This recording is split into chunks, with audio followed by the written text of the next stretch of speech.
السلام علیکم، آپ دیکھ رہے ہیں 39 نیوز۔ نظر ڈالتے ہیں آج کی نیوز پر۔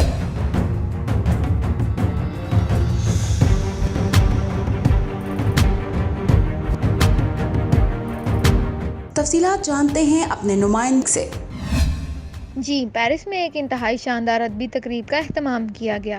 یہ تقریب کشمیری رہنماؤں مرزا ساجد جرال اور قاسم جرال کی جانب سے کشمیر کے مایہ ناز شاعر ڈاکٹر محمود کاشمیری کے اولین شعری مجموعے عکس آب کی رونمائی کے سلسلے میں منعقد کی گئی۔ اس تقریب میں مقامی شعراء اور اہل ذوق افراد کی کثیر تعداد نے شرکت کی۔ تعارفی کلمات فرانس کے مشہور شاعر ایاز محمود ایاز نے ادا کیے۔ احباب نے اس کتاب کے بارے اپنے اپنے تاثرات پیش کیے، جن میں ملک مشتاق پاشا، راجہ اشفاق، مرزا مشتاق جرال، صابرہ بی بی اور شبانہ بی بی شامل تھیں۔ بعد میں شعراء نے اپنا اپنا کلام پیش کیا اور خوب داد وصول کی۔ جن شعراء نے تقریب میں اپنا کلام پیش کیا، ان میں ایاز محمود ایاز، عاشق رندھاوی، آصف جاوید آسی، ملک عاکف غنی، راجہ زعفران شامل تھے۔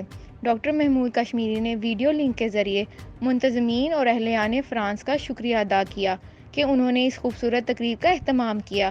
انہوں نے اپنا منتخب کلام بھی حاضرین کی ذوق سماعت کے لیے پیش کیا، جس پر انہیں خوب داد ملی۔ حاضرین نے شعراء کو ان کے اشعار پر خوب دل کھول کر داد دی۔ ایک طویل عرصے بعد ایک اچھی اور خوبصورت ادبی تقریب پر احباب نے مرزا ساجد جرال، قاسم جرال اور ایاز محمود ایاز کا شکریہ ادا کیا۔ فائزہ کنول، 39 نیوز، لاہور۔